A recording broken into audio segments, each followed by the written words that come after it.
On Sunday night, the Los Angeles Lakers wrapped up this long and grueling season with a championship, a storybook ending for LeBron, AD, and the Lakers organization. And now that the season is over, I wanted to take a deep dive into something that has been circulating over the last few days. This championship being one of the easiest to win in recent years. Not only did I crunch the numbers to find out if there was any truth to this claim, the result that I got is one you have to see to believe. With LeBron claiming his fourth ring, the tone among NBA fans hasn't changed much. Some people love to see it, others don't. This was about as predictable as it gets, hence the title of my last video. With many NBA fans saying this season was so different and unconventional that this particular championship should have an asterisk next to it. Or, as some call it, the Mickey Mouse Rec League Championship. But looking at this from an objective point of view, where does this championship run rank all time in terms of difficulty? What championship team had the hardest run to a title, and which championship team had the easiest run? Well, I started this search for the ultimate championship run and quickly came across this Reddit post from 4 years ago. This Reddit user came up with a simple way of measuring the difficulty of a team's title run by using an advanced stat called the Simple Rating System, or SRS. This stat measures a team's margin of victory throughout the season adjusted for strength of schedule. Basically, this stat quantifies how good a team is. For example, this season the Bucks had the highest SRS in the entire league of 9.41, followed by the Clippers, Lakers, and Raptors. Just like any other stat, it has its flaws, but overall it's a great indicator of how great or terrible a team is. He then added up the total SRS values for every team that each championship team beat in the playoffs. For example, in 2017, the Warriors beat the Blazers, Jazz, Spurs, and Cavaliers. Add up the SRS scores for each of those teams, and the difficulty of the Warriors' 2017 championship run is 13.77. So now that we understand how this all works, here is the list of championship runs ranked in terms of difficulty, with the 1995 Rockets having the most difficult path to a championship and the 1987 Lakers having the easiest path to a championship. This list only includes championships dating back to the 1984 season, since that is when the 16-team playoff system was introduced. So, with the last 37 championship teams listed, where do the 2020 Lakers land? All the way down at 35th. In the last 37 seasons, only 2 championship teams faced easier competition than the Lakers faced in this season's playoffs. In my last video, I talked about how the Lakers' path to a title this season was no easier than any other championship teams. And I literally could not have been more wrong. Not only was their path easy, it was nearly the easiest path of the last 37 seasons. But let's take a deeper look into some of these numbers. The first thing that jumped out at me was that the Shaq and Kobe Lakers three-peat featured 3 of the top 5 most difficult paths to a championship. That is unbelievable. And even crazier is that in 2001, the Lakers nearly swept the playoffs, going 15-1 while facing the second most difficult opponents in the process. So if you've ever wondered what team was the most dominant in the last 35 seasons, I think there is your answer.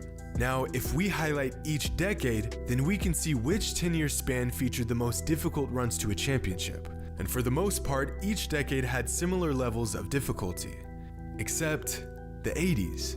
But this was because for most of the 80s, the league only had 23 teams, which meant a 16-team playoff format featured many teams with losing records. Simply put, the league was still good, but it was super top-heavy with bad teams making the playoffs. With that being said, it's still shocking just how easy it was to get deep into the playoffs in the 80s. So, you know how the NBA has been a bit one-sided throughout recent history in terms of talent level in each conference? Well, this next graphic highlights just that. When graphing the most difficult paths to a championship using SRS scores on the y-axis, you can see that the West has won 4 of the 5 toughest championships since 1984. The West has also won 12 of the 20 most difficult titles in the last 37 seasons. 4 of those 8 titles from the East coming at the hands of Michael Jordan and the Bulls. Here are Michael Jordan's 6 titles. Here are Kobe's 5 championships, every single one of them having a very high degree of difficulty. And here are LeBron's 4 championships. Now, strictly considering how challenging each of these championship runs were, which collection of championships looks more impressive? At face value, Kobe's rings are easily the greatest collection of tough titles in the modern NBA. Now consider the fact that Mike and LeBron received Finals MVP in every one of their championship seasons, and Kobe won the award just 2 out of 5 times. And for some more reference, here are Magic Johnson's last 3 championships. I've said it before and I cannot stress this enough. Not every championship is built the same.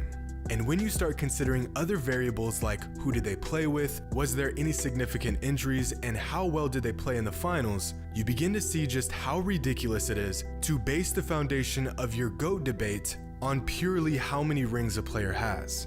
Most would agree that 5 rings beats 4, but what if the 5 rings were won on a relatively easy path, while the 4 were won on a more difficult path? And before we move on, I just want to point out that this era of the NBA, the 90s and early 2000s, was easily the most competitive time in basketball. Just something to think about.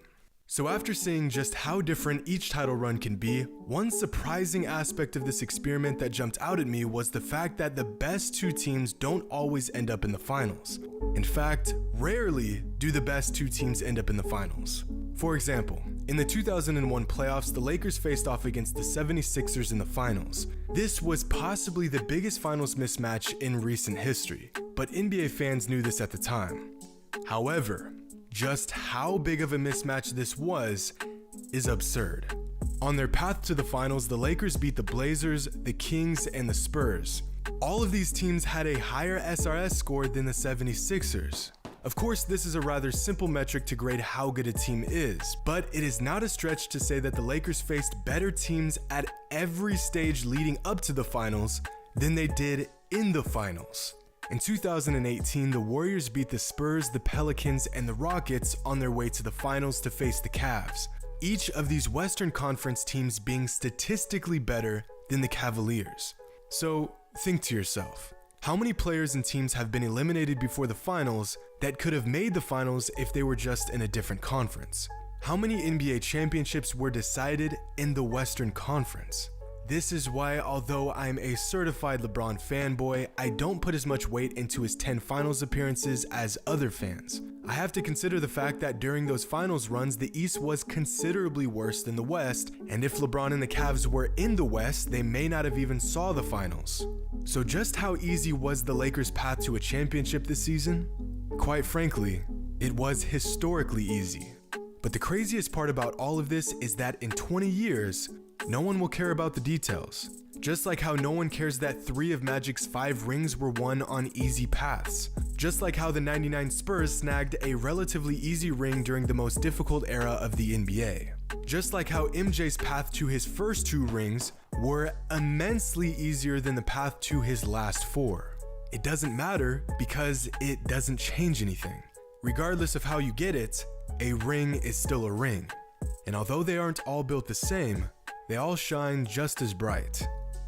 Hope you all enjoyed, and as always, until next time.